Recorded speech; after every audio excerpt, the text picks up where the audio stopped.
Innal hamdalillah nahmaduhu wa nasta'inuhu wa nastaghfiruh wa na'udzu billahi min shururi anfusina wa min sayyiati a'malina. Man yahdihillahu fala mudhillalah wa may yudlil fala hadiyalah. Asyhadu an la ilaha illallah wa asyhadu anna Muhammadan abduhu wa rasuluh. Qala Allah Ta'ala fil Qur'anil Karim, ya ayyuhalladzina amanu taqullaha haqqa tuqatih wa la tamutunna illa wa antum muslimun. Amma ba'd. Fa inna khairal kalami kalamullah wa khairal hadi hadi Muhammadin sallallahu alaihi wa ala alihi wa sahbihi wa sallam. Wa syarrul umuri muhdatsatuha fa inna kulla muhdatsatin bid'ah wa kulla bid'atin dhalalah wa kulla dhalalatin finnar. Amma ba'd. Bapak dan Ibu semua, ikhwani wa akhwati fid din, saudara juga saudari seiman, rahimani wa rahimakumullah. Alhamdulillah kita bisa berjumpa di malam hari ini untuk kita bermajelis ilmu, untuk kita membaca ayat-ayat Allah dan juga hadis-hadis Nabi sallallahu alaihi wasallam, yang mana Al-Quran serta hadis keduanya adalah landasan hukum yang dimiliki oleh orang-orang muslim, yang dimiliki oleh Ahlussunnah wal Jamaah. Dari situ kita mengambil akidah kita, dari keduanya kita mengambil ibadah, muamalah, dan juga akhlak kita. Agama Islam bukan diambil dari opini masyarakat atau dari pendapat pribadi atau dari pengalaman beberapa orang yang katanya melalui perjalanan rohani katanya, hingga akhirnya bisa mengeluarkan syariat-syariat serta hukum-hukum, hingga kemudian dijadikan sebagai dalil dalam agama. Dan ini bertentangan dengan asas atau prinsip dari akidah Ahlussunnah wal Jamaah. Dan juga syariat Islam bukanlah diambil dari budaya atau kebiasaan masyarakat, bukan diambil dari sesuatu yang dianggap baik oleh masyarakat. Karena sesuatu yang dianggap baik oleh masyarakat belum tentu adalah sesuatu yang dianggap baik oleh Allah. Dan bahkan sesuatu yang dianggap baik oleh masyarakat hari ini belum tentu adalah sesuatu yang dianggap baik oleh masyarakat di masa lalu. Dan belum tentu juga menjadi sesuatu yang dianggap baik oleh masyarakat di masa depan. Maka kalau syariat Islam dikembalikan kepada apa yang disepakati oleh masyarakat,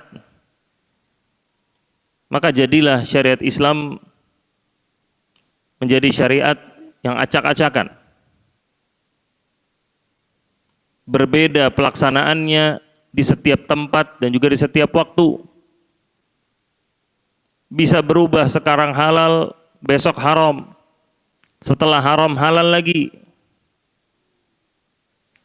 Lihatlah bagaimana sebagian orang-orang kafir, karena mereka tidak memiliki asas yang jelas, tidak memiliki prinsip yang teguh dalam beragama,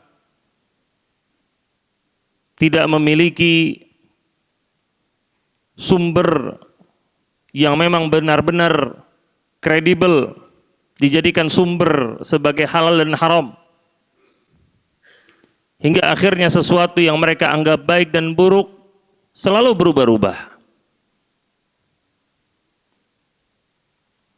Sebagian orang-orang kafir dahulu mereka menganggap bahwa wanita yang terlihat sebagian dari badannya atau bahkan mayoritas dari auratnya, mereka anggap itu sebagai wanita yang buruk, sebagai wanita pezina mereka anggap. Tetapi lihat di zaman sekarang, mereka anggap itu sebagai sebuah kebaikan. Kenapa? Karena baik dan buruk mereka menurut apa yang diyakini sama masyarakat. Lihatlah bagaimana sebagian mereka dahulu menganggap bahwasanya hubungan sesama jenis itu buruk. Tetapi ternyata sekarang sebagian dari mereka menganggap hubungan sesama jenis itu baik. Kenapa? Karena standar mereka yang tidak jelas. Beruntunglah kita menjadi orang-orang muslim, menjadi Ahlussunnah wal Jamaah, yang standar barometer kita dalam beragama, dalam mengambil hukum itu jelas dari Al-Quran dan juga dari hadis. Sesuatu yang dahulu dianggap halal maka akan senantiasa menjadi halal sampai hari kiamat. Sesuatu yang dahulu dianggap haram maka akan selalu menjadi haram sampai hari kiamat. Itulah namanya prinsip yang jelas, standar yang jelas. Zina, hubungan sesama jenis, dan maksiat-maksiat yang lain diharamkan di zaman Nabi. Sampai sekarang pun haram. Sampai masa depan pun haram. Entah apapun namanya. Inilah suatu nikmat besar yang harus senantiasa kita syukuri. Nikmat Allah berikan kita keimanan, mau mempercayai Al-Quran, mau mempercayai hadis. Makanya Allah mengatakan tentang pengutusan seorang Rasul. Allah katakan, laqad mannallahu 'alal mu'minin idz ba'atsa fihim rasulan min anfusihim. Bahwasanya Allah telah memberikan nikmat bagi orang-orang mukmin ketika Allah itu mengutus seorang Rasul dari kalangan mereka sendiri. Jadi Allah menegaskan pengutusan seorang Rasul untuk menjelaskan syariat itu adalah minnah, nikmah. Adanya syariat bukanlah beban. Adanya syariat bukan sesuatu yang kemudian menyulitkan hidup kita, tetapi justru mempermudah kita untuk mendapatkan kebaikan dan juga mempermudah kita untuk menjauhi berbagai macam keburukan. Ikhwas sekalian rahimani wa rahimakumullah. Dan ternyata kebaikan dan juga keburukan yang disampaikan oleh Islam bukan hanya terbatas pada kebaikan dan keburukan di dunia, tetapi juga berkaitan dengan kebaikan serta keburukan di akhirat. Islam tidak pernah menjadikan bahwasanya ambisi seseorang, kebahagiaan tertinggi adalah di dunia. Islam tidak pernah menjadikan bahwasanya kesengsaraan yang paling berat adalah kesengsaraan di dunia. Tetapi Islam menjadikan bahwasanya kebahagiaan yang paling tinggi nanti di surga. Kesengsaraan yang paling berat itu nanti di neraka. Makanya Islam bukan cuma mengajarkan tentang bagaimana bahagia di dunia, tetapi hanya Islam yang mengajarkan bagaimana seorang nanti bisa bahagia di surga dan bisa supaya terhindar dari neraka. Dan luar biasanya Islam, Nabi SAW menyampaikan kepada kita semuanya secara mendetail. bagaimana cara masuk surga, dan bagaimana supaya kita itu terhindar dari neraka. Nabi tidak hanya menggambarkan secara umum, tapi Nabi menjelaskan semuanya secara detail, secara rinci. Nabi nggak cuma mengatakan untuk masuk surga jadi orang baik, supaya nggak masuk neraka jangan jadi orang buruk. Itu kan umum namanya. Baik yang seperti apa bentuk-bentuk kebaikan, kan begitu. Kalau cuma terbatas begitu. Masuk neraka jangan jadi orang buruk. Yang buruk itu yang seperti apa sih? Tapi ternyata Nabi SAW menggambarkan secara mendetail gimana caranya untuk masuk surga dan gimana caranya untuk masuk atau terhindar dari neraka. Sampai Nabi SAW mengatakan, al-jannatu aqrabu ilaikum min syiraki na'lih. Bahwasanya surga itu lebih dekat kepada kalian daripada tali sandalnya. Kalau untuk pakai sandal yang ada talinya, itu ada 2 talinya.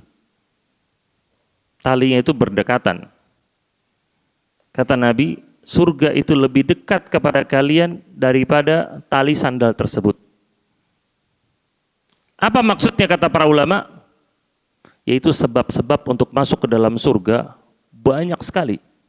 Membuat seakan-akan kalian itu dekat banget masuk surga.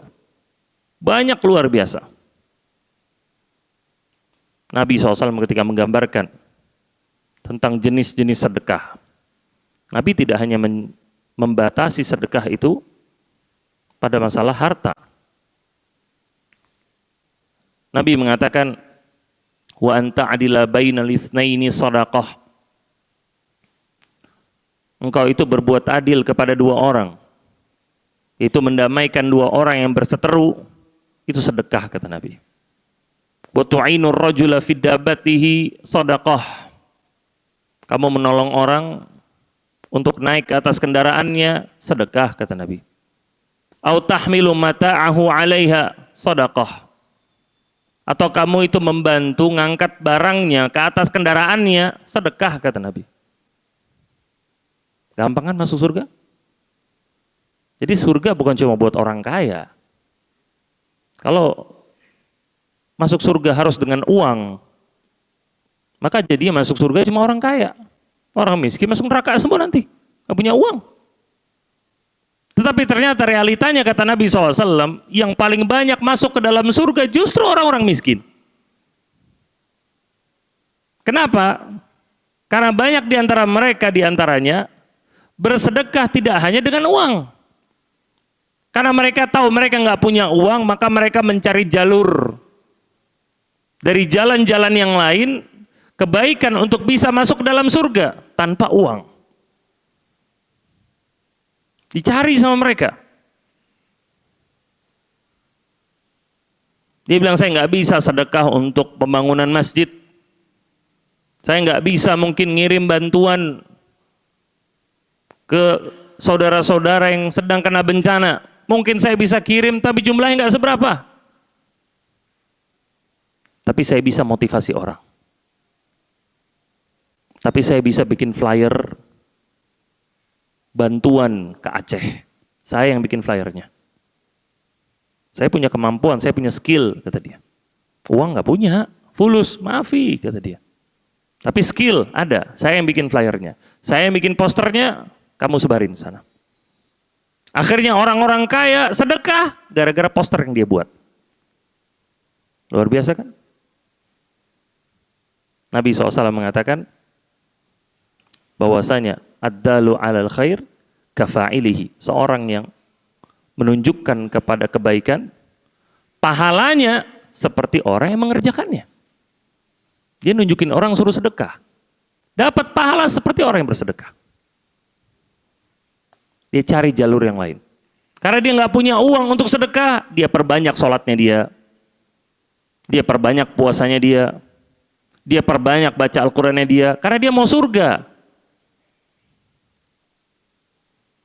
Dia masuk surga itu gampang memang.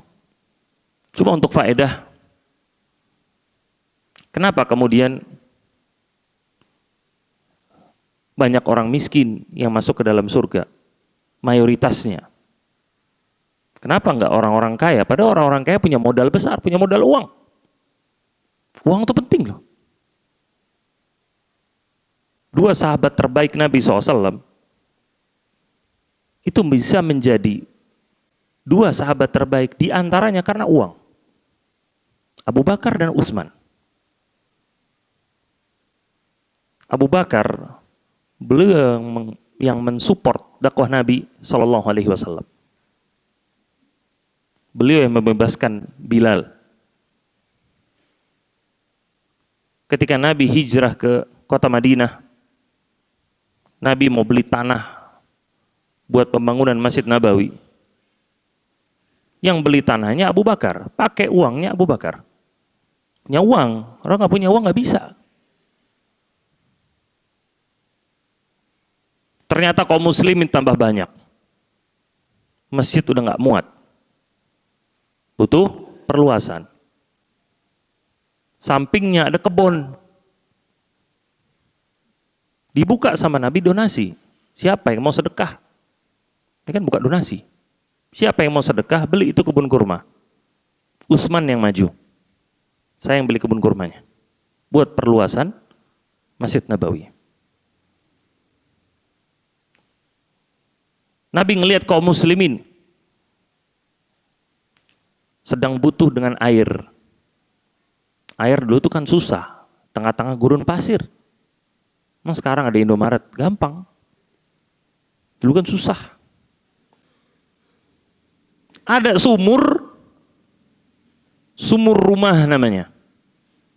Sumur ini punya seseorang. Dia nggak bisa untuk ngasih sumur ini ke masyarakat secara gratis, nggak bisa. Kenapa? Miskin, dia butuh pendapatannya dari sumur. Orang datang kalau mau ngambil air bayar sama dia. Sumurnya dia. Maka Nabi sekali lagi buka donasi. Siapa yang mau? Beli itu sumur. Buat kebutuhan kaum muslimin. Emang semua orang bisa sedekah? Beli itu sumur. Mahal. Utsman yang maju. Utsman yang beli. Dibeli sama Utsman sumurnya untuk kebutuhan kaum muslimin. Masih ada sampai sekarang sumurnya di Madinah. Nabi mau perang. Di perang Tabuk.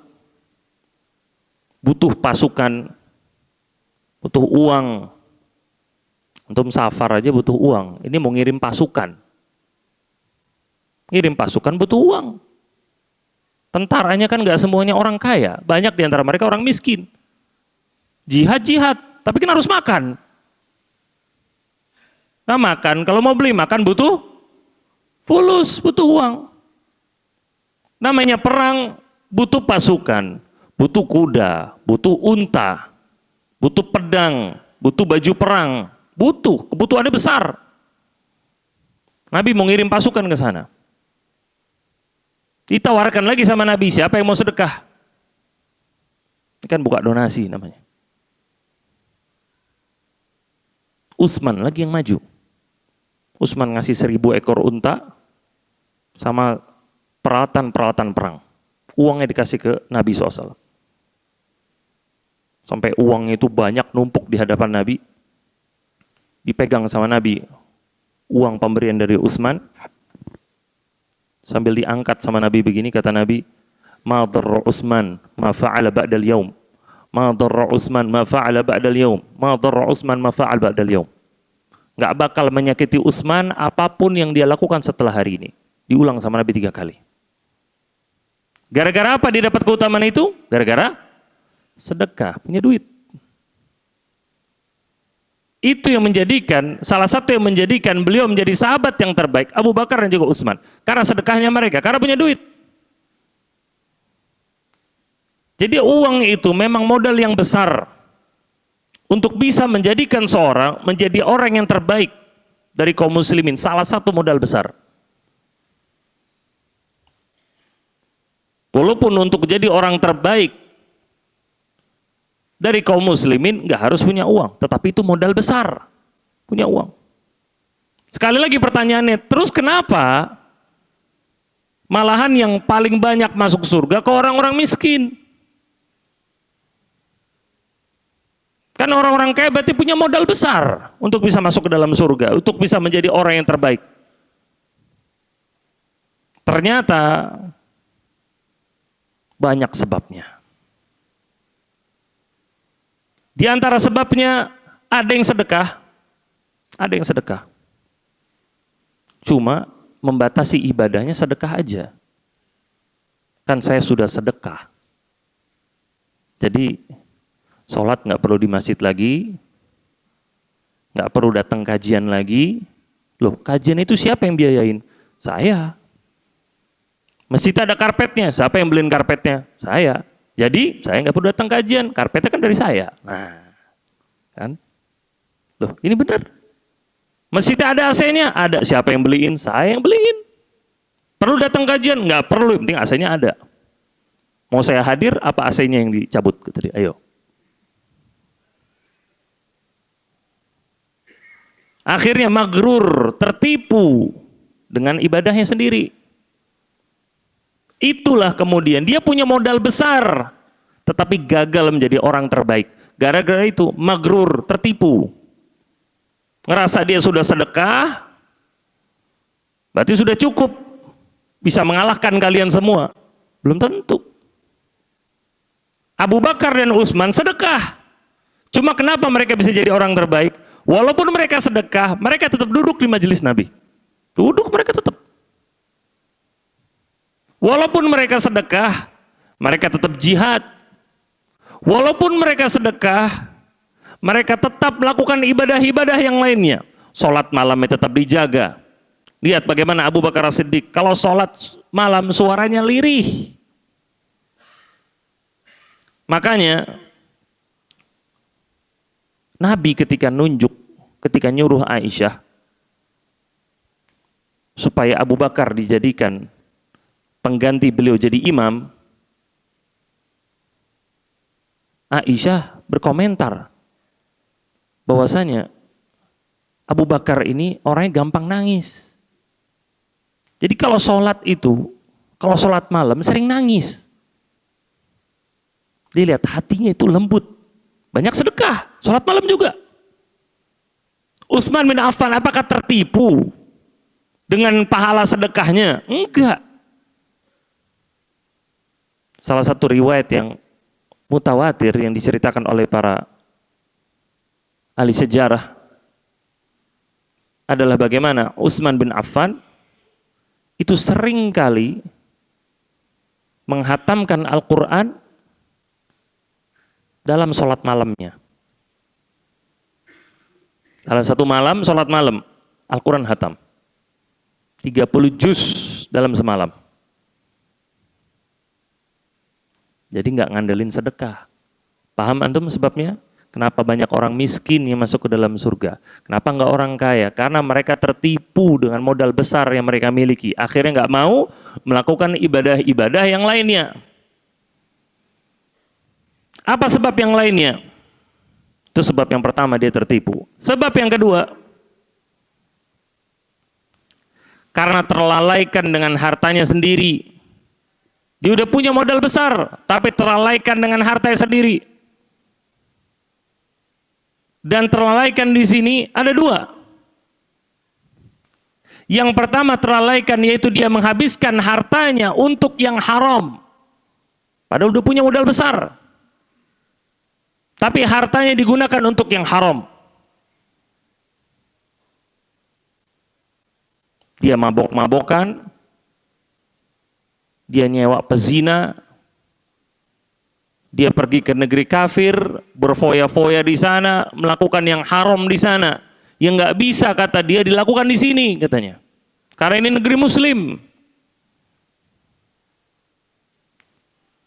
Lebih sering untuk berangkat ke Eropa daripada berangkat umroh. Bahkan banyak dari mereka nggak pernah umroh, nggak pernah haji sama sekali. Duit ada.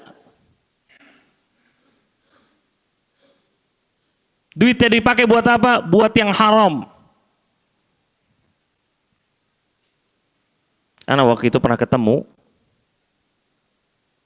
sama salah satu anggota dewan direksi dari salah satu brand minuman terkenal di Indonesia.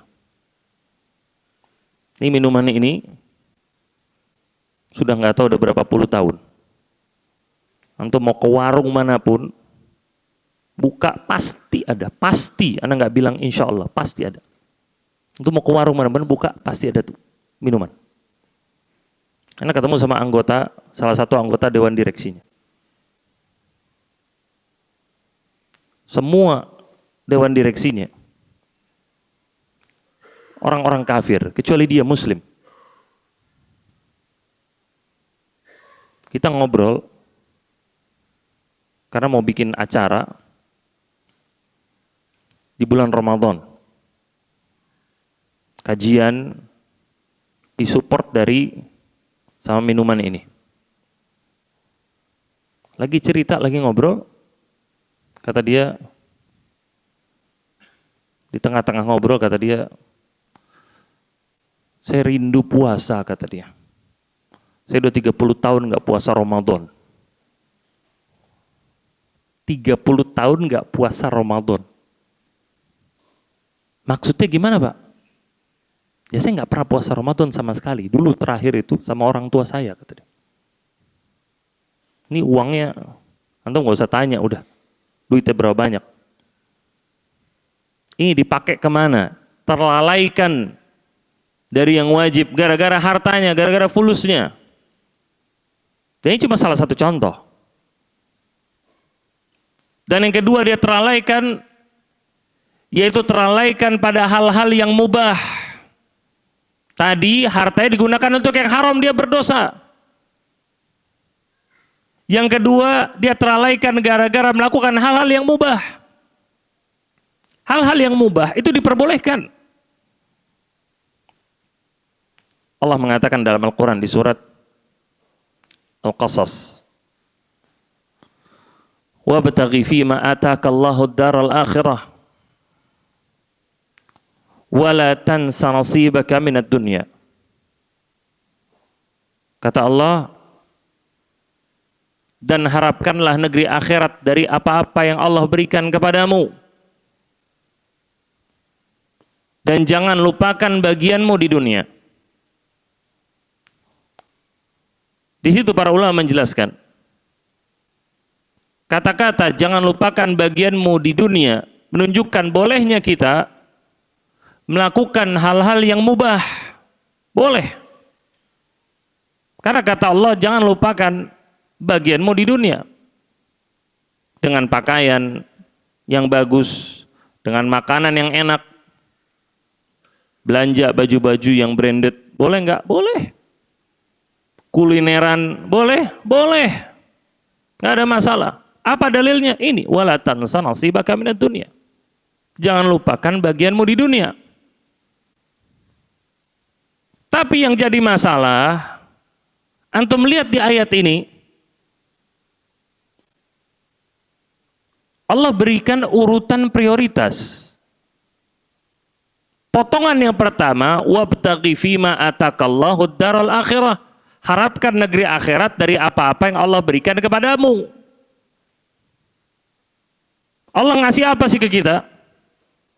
Allah kasih kesehatan. Allah kasih kekayaan, harta. Allah kasih tenaga. Allah kasih waktu. Allah kasih keamanan kepada kita.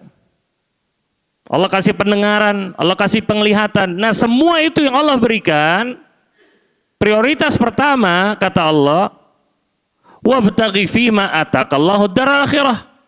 Harapkan negeri akhirat dari apa-apa yang Allah berikan kepadamu. Jadi gunakan itu semua untuk kejar akhirat. Itu prioritas nomor satu. Baru nomor duanya, wala tansa nasibaka minad dunya. Jangan lupakan bagianmu di dunia. Nomor dua. Nah ini yang jadi masalah, yang nomor dua dinaikin. Jadilah akhirnya apa-apa yang Allah berikan kepada dia digunakan untuk ngejar dunia. Dan jangan lupakan akhirat. Makanya kamu belajar yang rajin, yang nak. Tapi jangan lupa sholat. Lihat. Sholatnya jangan lupa. Sholatnya dulu nomor satu. Kamu sholat, kamu baca Al-Quran. Jangan lupa kerja. Jangan lupa belajar. Itu prioritas namanya. Allah yang ngajarin kan bukan anak. Wala tansa nasibaka minad dunya, kata Allah. Jangan lupakan bagianmu di dunia. Nah ini ketika sudah dibalik, kacau balau semuanya. Akhirnya apa? Datang azan, nggak mau sholat. Nanti, kenapa? Meeting. Datang waktu sholat, nanti lapar, saya mau kantin makan dulu. Ustadz, masa gimana Ustadz? Masa sholat lapar, kata dia. Yang Nabi perbolehkan, kata Nabi, la sholata bihadrati to'am. Tidak ada sholat kalau makanan sudah dihidangkan. Lihat, sudah dihidangkan. Bukan ada di kantin. Udah dihidangkan, di sono di kantin, di warteg, kata dia. Jadi maksudnya sholat dulu, habis sholat baru ke sana. Kecuali itu makanan ada depan mata, ya makan dulu, baru sholat. Dan ini malah kadang, dan sebagian ulama mengatakan, hadis ini, itu adalah ketika seorang itu dalam kondisi lapar. Dalam kondisi lapar, makanan ada di depan matanya, maka dia makan dulu.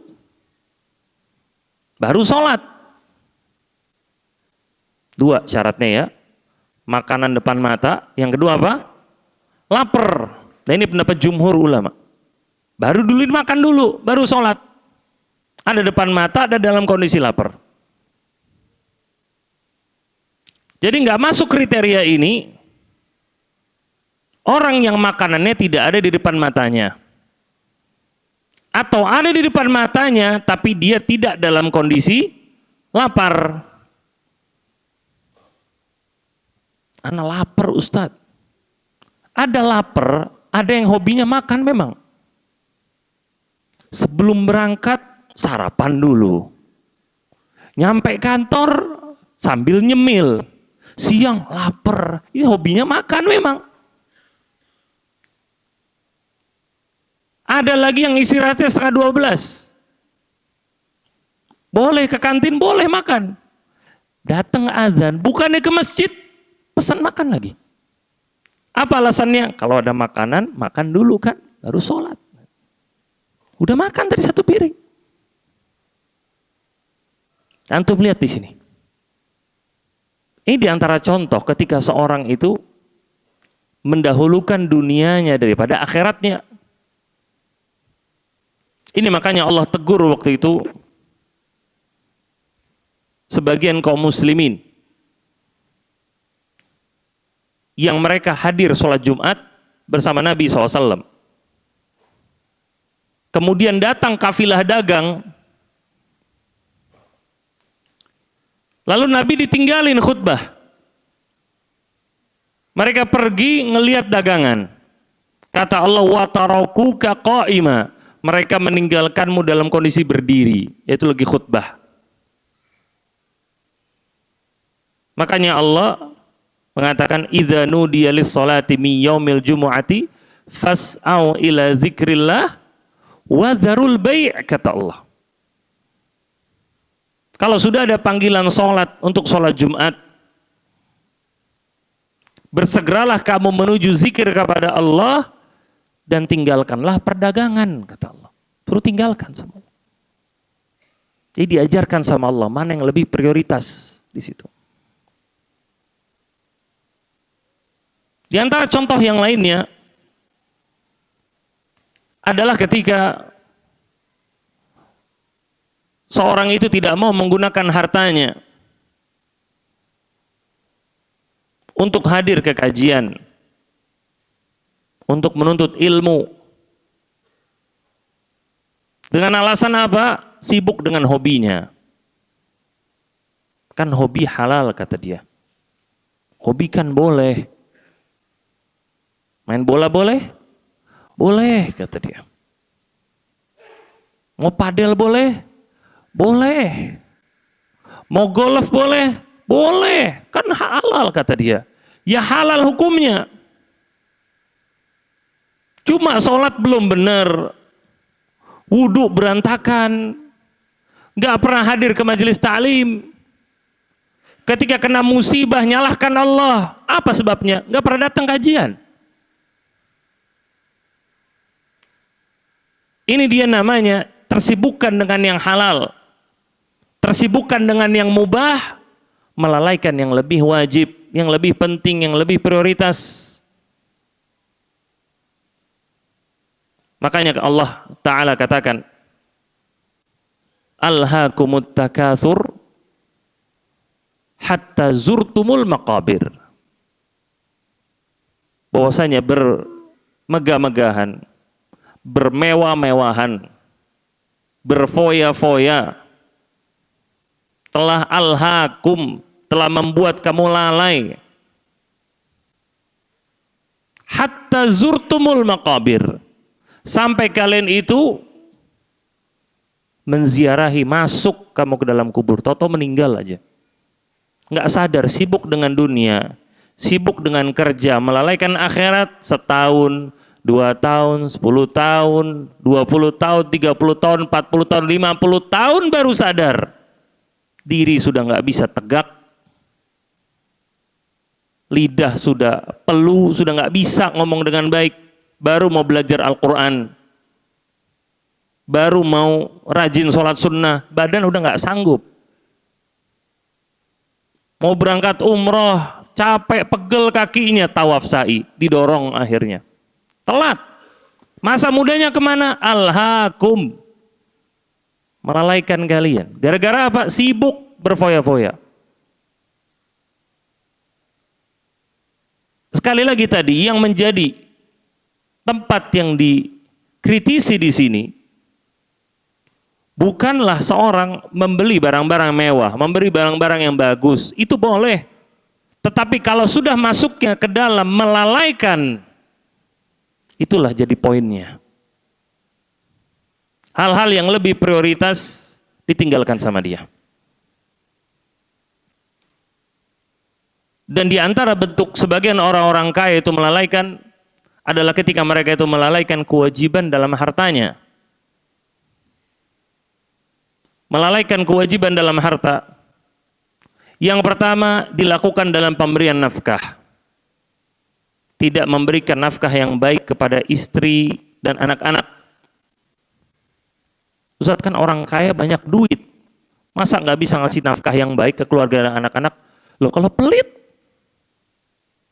memang ada Ustaz orang kaya pelit? Ya, antum jawab sendiri. Pelit itu Ibnu Qayyim sebutkan, itu bertingkat-tingkat. Ada orang yang royal sama keluarga, sama orang lain bukan keluarganya pelit, kedekut, tahu kedekut? Ada orang yang royalnya ke teman-temannya, pelit ke keluarga sendiri. Teman-temannya jalan-jalan ditraktir sama dia. Mau jalan kemana? Biar saya yang bayarin. Di rumah, Allah, anaknya baju sobek sini, istri baju sobek sini. Yang penting kamu makan nasi sama garam. Ini pelit. Ada model orang kayak gini. Nah, model yang ketiga, ada orang yang pelit sama semuanya.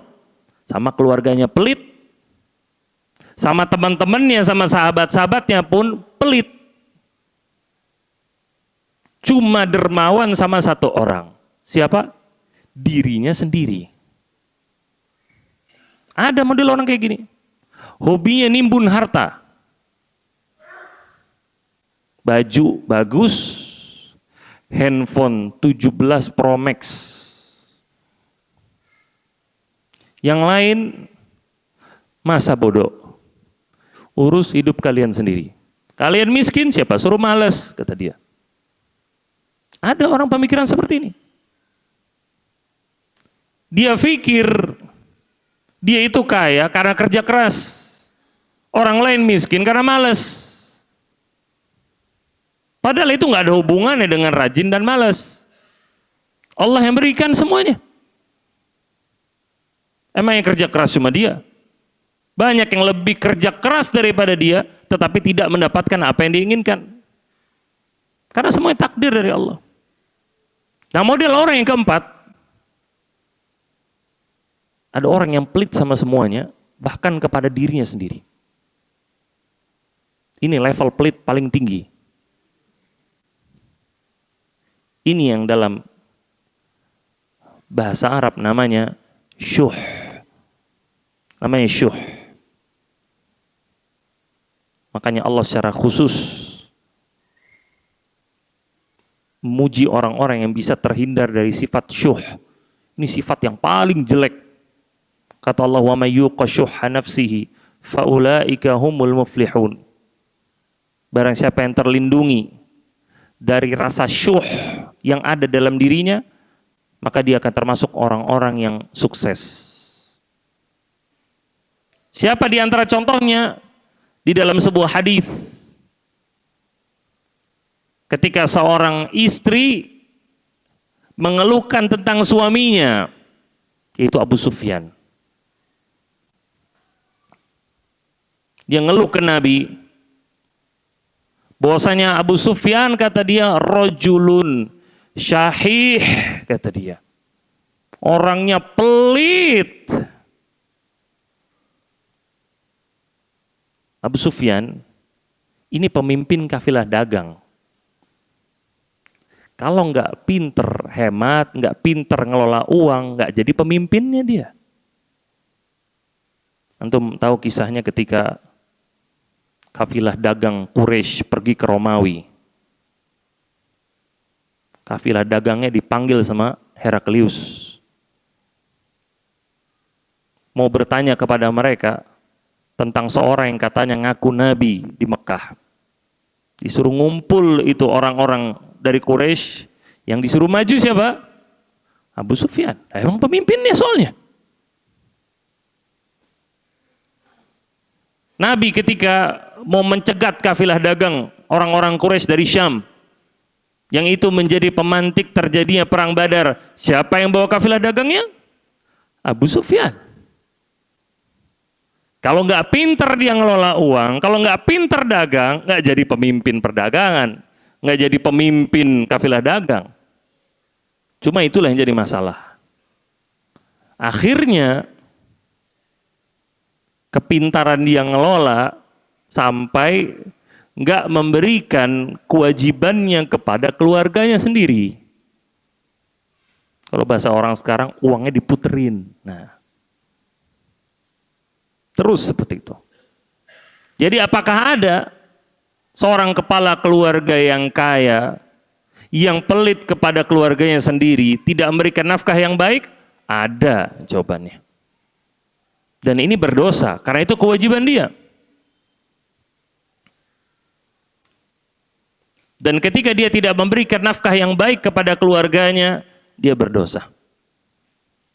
Tambah lagi kalau dia dapati orang tuanya dalam kondisi kesulitan dalam ekonomi, kemudian tidak dibantu sama dia, dia berdosa. Karena orang tua itu ada di bawah pengawasan, kepengurusan dari anaknya. Makanya orang tua nggak boleh dikasih uang zakat. Bukan karena pelit, tapi karena orang tua itu sudah harus diberikan bantuan kalau memang dia itu butuh. Nggak perlu nunggu zakat. Kalau zakat itu nunggu setahun. Sama dengan istri dan anak-anak. Boleh dikasih uang zakat? Nggak boleh. Nggak, saya udah ngasih zakat ke istri dan anak-anak saya. Enggak. Itu nafkah namanya.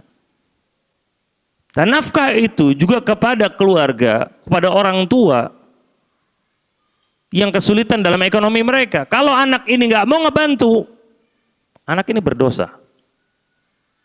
Walaupun dia kaya raya. Maka itu lalai namanya. Dalam menjalankan kewajiban pada hartanya. Kemudian, di antara kelalaian dia dalam menjalankan kewajiban pada hartanya, yaitu ketika dia tidak mau mengeluarkan zakat. Masuk waktu adzan, tafadhal, adzin. Alhamdulillah.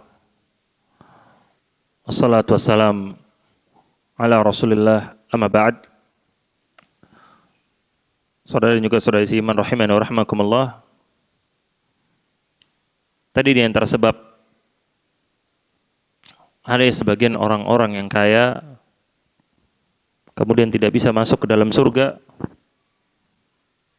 adalah disebabkan karena dia tidak mau membayar zakat.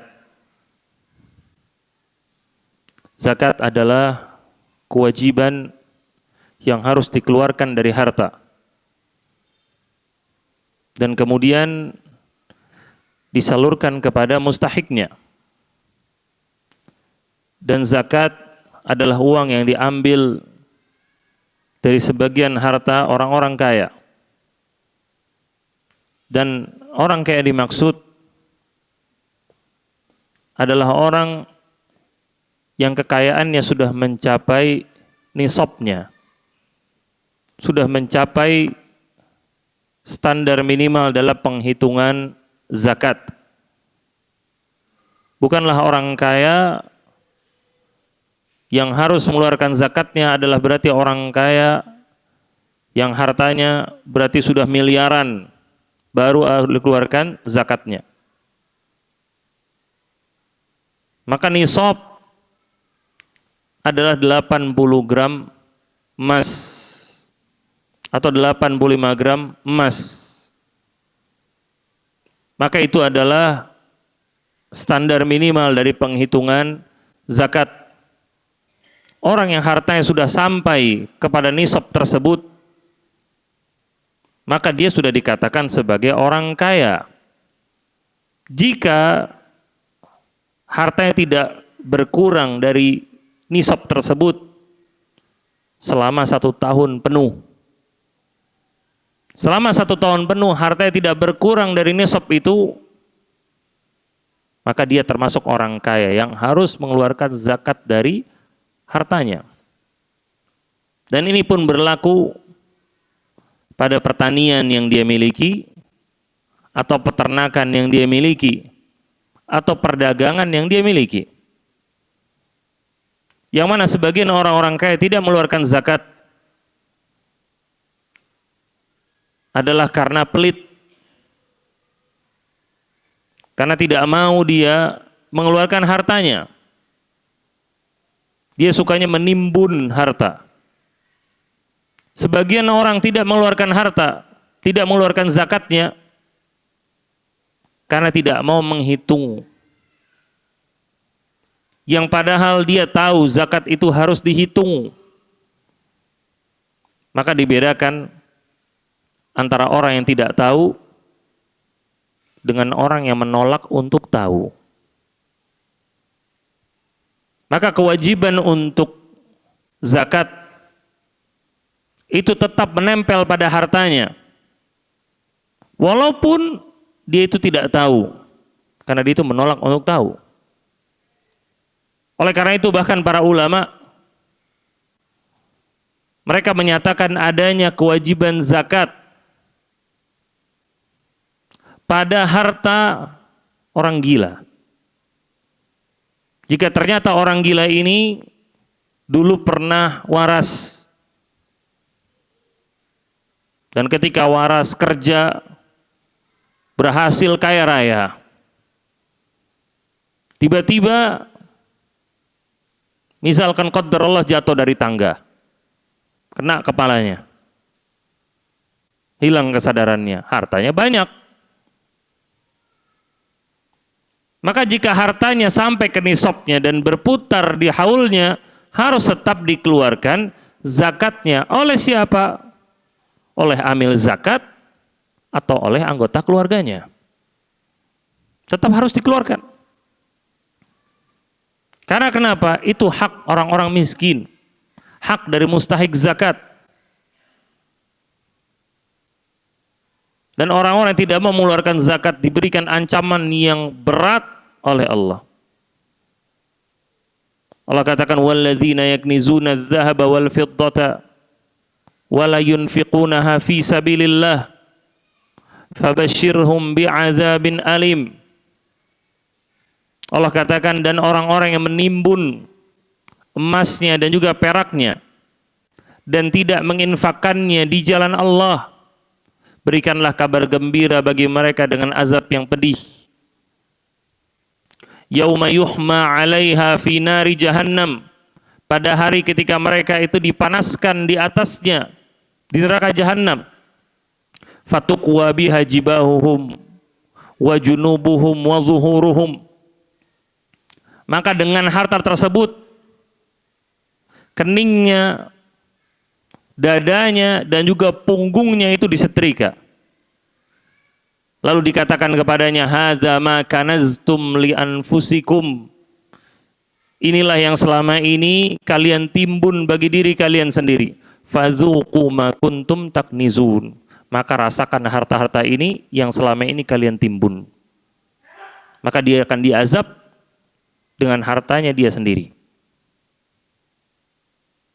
Maka orang-orang yang sudah sampai atau memiliki harta yang banyak, hendaknya untuk menghitung zakatnya. Jika dia tidak bisa menghitung sendiri, maka tanyakan kepada ahli ilmu. Bukankah ini yang Allah Ta'ala katakan, fas'alu ahla dzikri in kuntum la ta'lamun, bertanyalah kepada ahli ilmu kalau kalian tidak mengetahui. Maka bertanya agar terhindar dari dosa tidak mengeluarkan zakat. Kemudian di antara bentuk seorang atau sebagian orang kaya, dia tidak bisa masuk ke dalam surga bukan karena dari apa yang dia keluarkan, tetapi dari mana dia itu mendapatkannya. Harta adalah satu-satunya poin yang akan ditanya nanti di hari kiamat dengan dua pertanyaan. Ketika Nabi SAW mengatakan, la tazulu qadama abdin yawmal qiyamah hatta yus'al an arba', tidak akan bergeser kaki seorang hamba nanti di hari kiamat sampai dia itu ditanya tentang 4 hal. Yang pertama adalah an ilmihi fima amila fihi, tentang ilmunya, bagaimana dia mengamalkannya. Wa an umrihi fima afnah, tentang umurnya untuk apa dia habiskan. Kemudian Nabi juga mengatakan wa an jismihi fima ablah, tentang badannya, untuk apa dia mempergunakannya. Lalu Nabi pun mengatakan wa an malihi min aina iktasabahu wa fima anfaqah, dan juga akan ditanya tentang hartanya, dari mana dia mendapatkannya dan kemana dia itu mengeluarkannya. Satu-satunya poin dalam 4 hal ini yang ditanya dengan 2 pertanyaan. Dapat dari mana, dihabiskan kemana. Maka terkadang seorang itu menghabiskan hartanya untuk yang halal. Terkadang uangnya digunakan sama dia untuk umroh, untuk sedekah, untuk bangun masjid, uangnya untuk membantu anak-anak yatim, untuk nafkah keluarganya. Kadang nggak pernah digunakan untuk macam-macam sama dia. Tapi ternyata pertanyaannya bukan cuma dipakai buat apa, tetapi pertanyaannya juga dapat dari mana.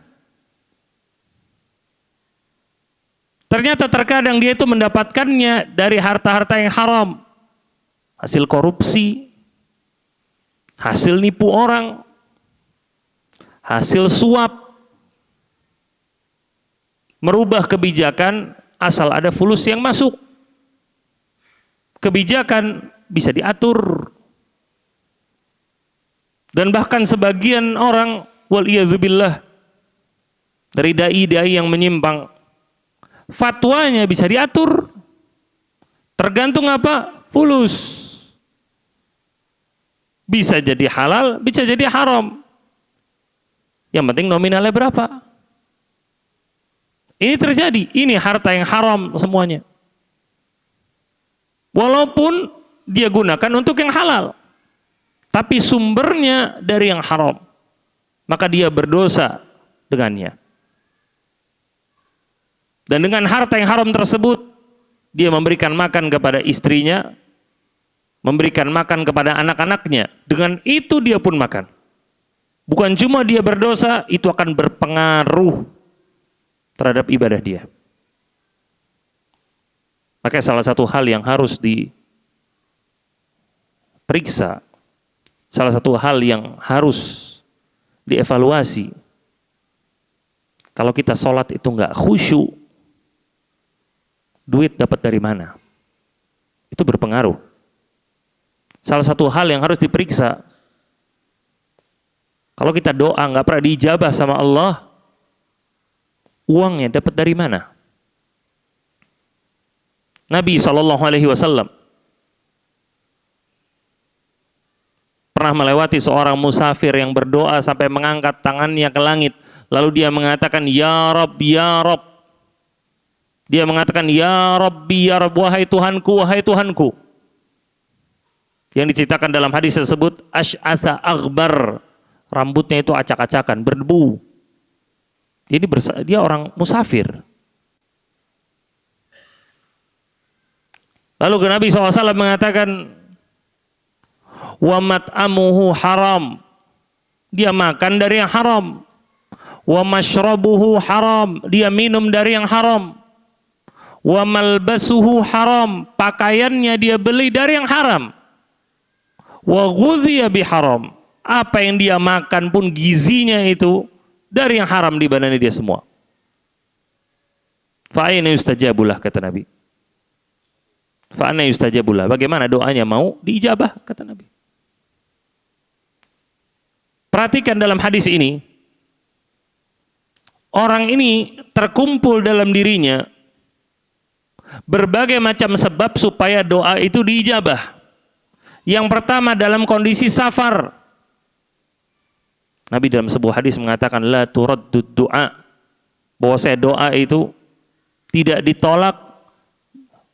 Di antaranya adalah da'watul musafir, doanya orang yang safar. Orangnya dalam kondisi safar. Salah satu syarat dia itu dijabah doanya. Kemudian dia yamuddu yadaihi ila sama, dia mengangkat kedua tangannya ke langit. Itu di antara cara supaya doa kita dijabah. Nabi SAW dahulu pun melakukannya di sebagian doa-doa beliau supaya dijabah. Kemudian sebab yang ketiga adalah ketika dia itu berdoa dengan nama-nama Allah. Allah mengatakan, walillahil asmaul husna fad'uhu biha. Milik Allah nama-nama yang indah, maka berdoalah dengan nama-nama tersebut. Dia berdoa dengan manggil apa? Ya Rabbi, Ya Rabbi. Wahai Tuhanku, wahai Tuhanku. Jadi dalam diri orang tersebut terkumpul 3 sebab dari doa itu diijabah. Tetapi ternyata semuanya itu nggak berfungsi. Gara-gara apa? Uang yang haram. Dia beli makan dengan uang haram itu. Dia beli minum, dia beli pakaian, gizi di badannya, semuanya dari yang haram itu. Berpengaruh sama ibadahnya dia. Inilah menjadi penyebab, sekali lagi, kenapa sebagian orang-orang kaya itu tidak masuk ke dalam surga. Kemudian penyebab yang terakhir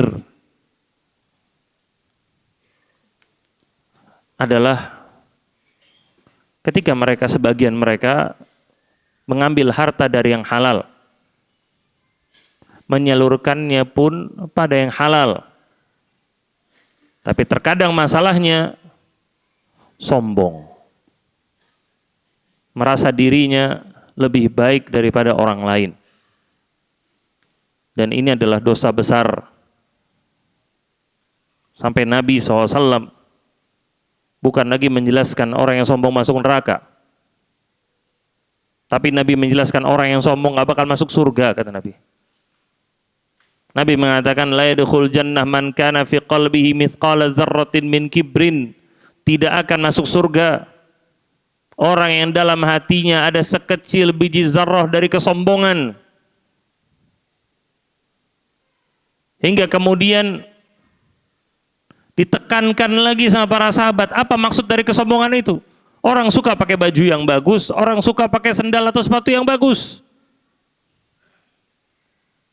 Lalu Nabi SAW mengatakan, al-kibru, sombong itu, batarul haqqi wa ghamtun nas.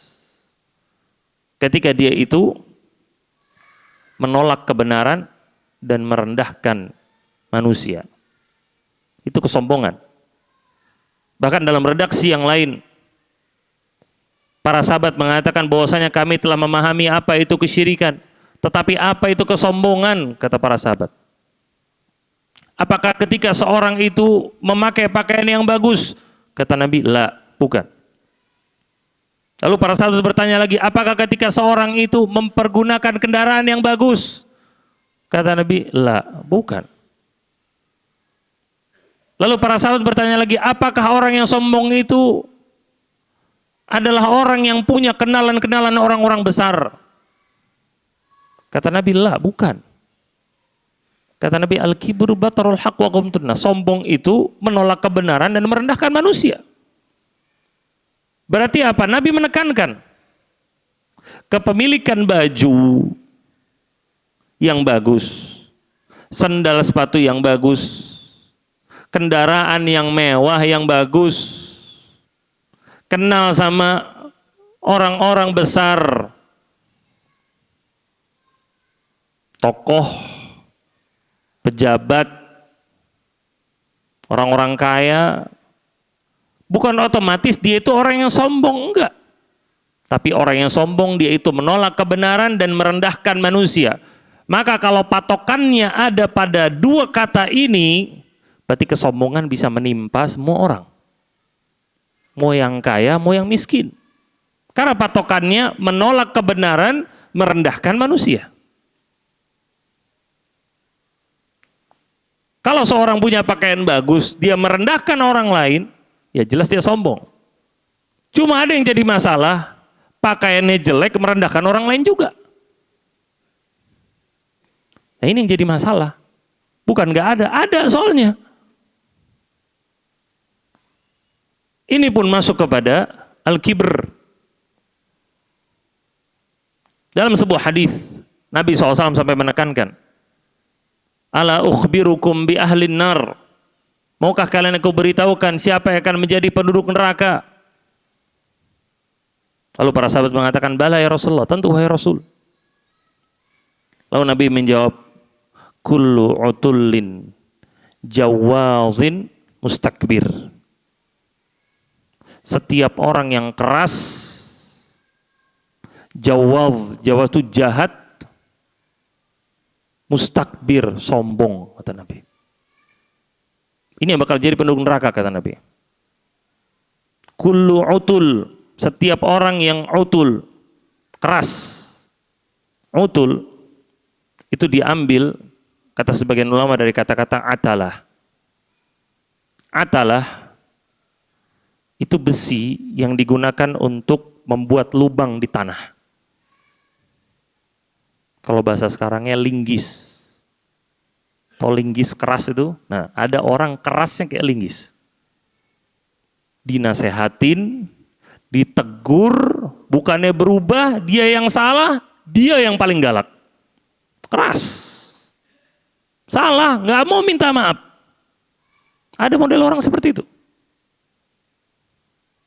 Dinasehati dengan baik. Malah dia bilang, kamu itu anak kemarin sore.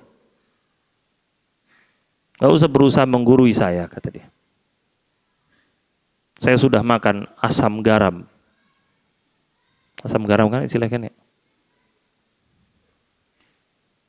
Manis, asam, asin, permen nano-nano dia makan. Kamu belum tahu apa-apa, kata dia. Nah ini kesombongan namanya. Ini terkadang bukan cuma menimpa orang-orang yang punya uang. Ini terkadang juga menimpa orang-orang yang punya titel S1, S2, atau S3. Gak mau dinasehati sama orang lain.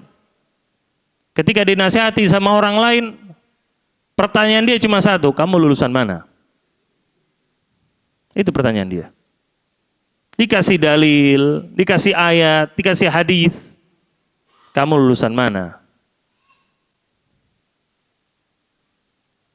Dia pikir kalau udah lulus kuliah, berarti sudah pasti orang pintar, udah pasti masuk surga. Belum tentu.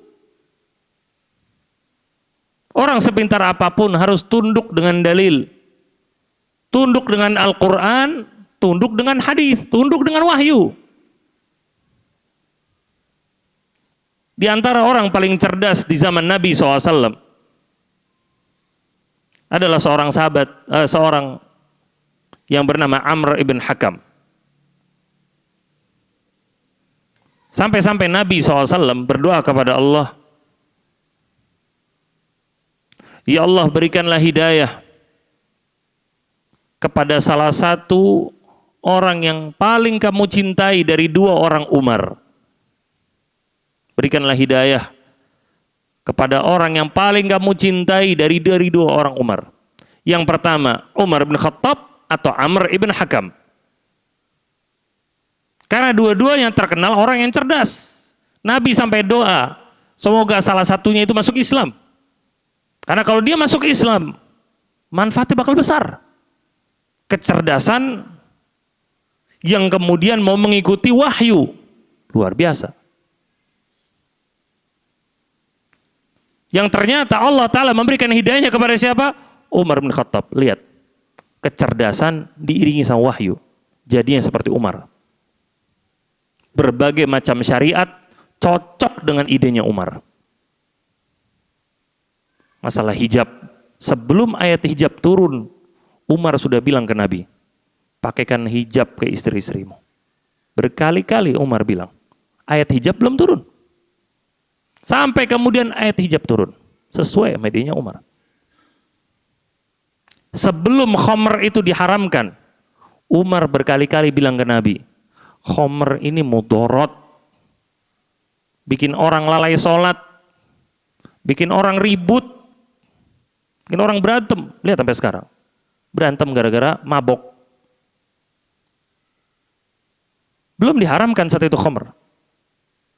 Makanya sampai Allah mengatakan, ya ayyuhalladzina amanu la taqrabus salata wa antum sukara hatta ta'lamu ma taqulun. Wahai orang-orang yang beriman, janganlah kamu itu mendekati salat sedangkan kalian dalam kondisi mabuk, sampai kalian itu mengetahui apa yang kalian katakan. Yang jadi masalah, datang waktu salat masih mabuk. Jadi nggak bisa salat.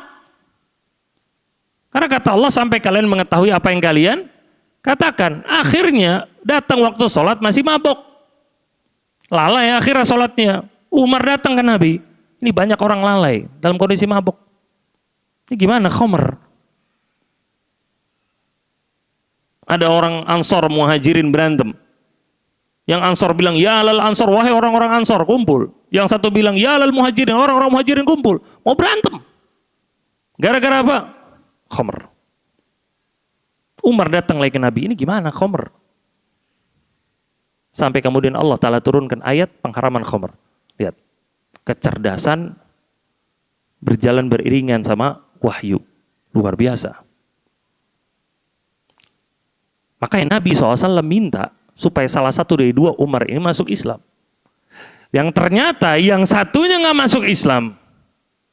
Yang satunya ini nggak masuk Islam, malah menjadi salah satu gembongnya orang-orang musyrik. Dia dipanggil sama orang-orang musyrik bahkan dari zaman jahiliyah sebagai Abul Hakam, seorang yang bijaksana. Apa sih seorang yang bijaksana? Yaitu kalau ada orang ribut datang ke dia, diselesaikan masalahnya semuanya ridho. Itu bijaksana namanya. Yang ini ridho, yang itu ridho. Itu orang bijaksana namanya. Gak bisa orang jadi bijaksana kecuali dengan kecerdasan. Tapi kemudian ketika datang dalil, datang ajakan masuk Islam, dia menolak. Tabbanlah kata dia, celaka bagi kamu wahai Muhammad. Diganti sama Nabi. Dari Abu Hakam jadi Abu Jahal. Nah, tahu kan jadi sejarahnya Abu Jahal kan? Jadi orang bodoh, dari orang bijaksana diganti sama Nabi jadi orang bodoh. Padahal pinter. Gara-gara apa dikatakan sama Nabi sebagai orang bodoh? Menolak wahyu. Gak mau ngikutin wahyu. Makanya tadi disampaikan, terkadang yang sombong, gak mau menerima wahyu, adalah seorang yang punya titel terkadang. Gak mau ngikutin dengan wahyu. Bahkan dia katakan, ayat atau hadis ini gak masuk akal. Ayat atau hadis ini gak relevan lagi untuk dijalankan sekarang, kata dia. Kita harus kembali, kata dia, mengedit, kata dia, tafsir dari Al-Quran. Itu membaca ada namanya istilah tafsir hermeneutika namanya. Itu tafsir bagaimana membuat Islam itu, kata mereka, jadi relevan untuk diamalkan sekarang. Ini dilakukan sama orang-orang liberal, orang-orang jil. Ini dilakukan sama mereka seperti ini. Reformasi tafsir, kata mereka. Ini magrur namanya, tertipu dengan apa? Dengan kecerdasan sendiri. Model orang-orang seperti ini. Dan inilah ikhwas kalian rahimani wa rahmakumullah. Nabi SAW tadi mengatakan, kullu utullin jawazin mustakbir. Yang akan masuk ke dalam neraka adalah setiap orang yang keras, jahat, kemudian sombong. Maka dia dipenuhi dengan hasad, dipenuhi dengan dzan, dengan suudzon, dipenuhi dengan kesombongan dan juga merendahkan, menghinakan orang lain. Maka yang patut untuk diingat, ikhwas kalian rahimani wa rahmakumullah, adalah hendaknya seseorang itu berusaha untuk memanfaatkan apa yang dia miliki untuk bisa masuk ke dalam surga. Sekali lagi tadi Anda sampaikan, orang-orang yang kaya memiliki modal besar untuk menjadi salah satu orang terbaik dari kaum muslimin. Modalnya besar. Lihat bagaimana Abu Bakar, lihat bagaimana Utsman, lihat bagaimana Abdurrahman bin Auf. Para sahabat yang punya uang bisa meraih surga diantaranya karena harta mereka. Maka raihlah surga dengan harta kalian. Jadilah orang-orang yang terbaik disebabkan salah satunya karena harta yang dimiliki. Tetapi jangan kemudian melalaikan ibadah-ibadah yang lainnya. Satu hadis sebelum Anda tutup adalah ketika orang-orang miskin dari para sahabat datang ke Nabi SAW mengeluhkan tentang orang-orang kaya yang ada di zaman tersebut. Yusalluna kama nusalli wa yasumuna kama nasum wa yatasaddaquna bi fuduli amwalihim. Bagaimana orang-orang kaya itu sholat sebagaimana kami sholat, puasa sebagaimana kami puasa, tapi mereka bisa sedekah dengan kelebihan harta mereka. Ini orang-orang miskin, antum melihat hebatnya. Kalau orang miskin ngeluhin orang kaya, itu biasanya ngomongin apa sih? Pelit. Suruh sedekah ke saya, gitu kan? Iri dia dengan uangnya, harusnya begitu loh. Ini antum lihat, orang kaya dan miskinnya dari para sahabat, yang dia irikan bukan hartanya, tapi orang kaya bisa dapat pahala lebih banyak daripada dia. Kalau sholat masih sama, orang kaya sholat juga. Puasa, orang kaya ini puasa juga. Nah ini masih mereka bisa sedekah, kita nggak bisa. Pengen ngalahin pahalanya orang kaya. Sampai Nabi SAW mengatakan, bukankah Allah sudah menjadikan bagi kalian sesuatu yang dengan itu kalian itu bersedekah? Kata Nabi, inna bikulli tasbihatin sadaqah, wa bikulli tahmidatin sadaqah, wa bikulli tahlilatin sadaqah. Setiap tasbih, subhanallah, itu sedekah. Setiap tahmid, alhamdulillah, itu sedekah, kata Nabi. Setiap tahlil, la ilaha illallah, itu sedekah.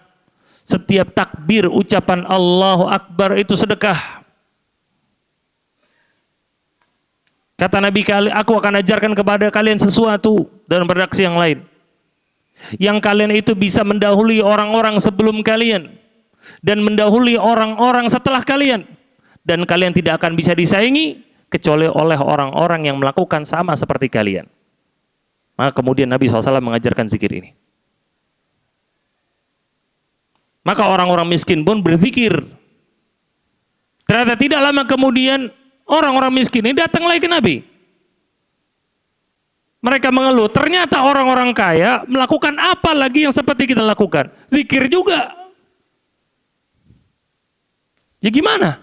Tadi untuk ngalahin mereka dengan zikir, nah orang kaya zikir juga. Lalu apa kata Nabi SAW?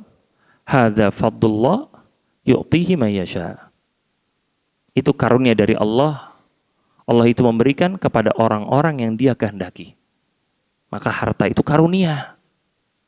Itu bisa menjadi salah satu penyebab jadi orang yang terbaik. Tapi antum lihat orang kayak ini. Sholat di sini maksudnya apa? Sholat sunnah. Sama, orang miskin sholat sunnah. Puasa sunnah juga. Zikir, nggak pernah lepas orang kayak ini. Makanya bisa ngalahin orang-orang miskin. Dan kemudian, ikhwas kalian rahimani wa rahmakumullah.